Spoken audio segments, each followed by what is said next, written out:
المشروب الرمضاني الأشهر اللي مفيش حد ما بيحبوش السوبيا. أنا بحبه جدا جدا وبحب أعمله في البيت ومش بحب أشتريه جاهز.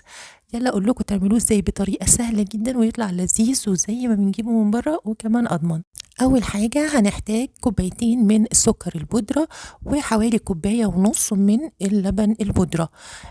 كوبايتين السكر البودرة دول هو كده سكرها مظبوط. عايزين تزودوا اوكي، ولكن الكوبايتين دول مش هيخلوكوا تزودوا اي سكر بعد كده.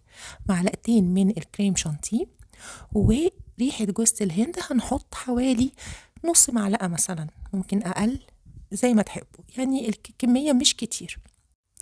المكون بقى الرابع في الوصفة دي ممكن اختياري، بس أنا بحب أحطه علشان يعزز النكهة شوية مع ريحة جوز الهند، هو جوز الهند المبشور.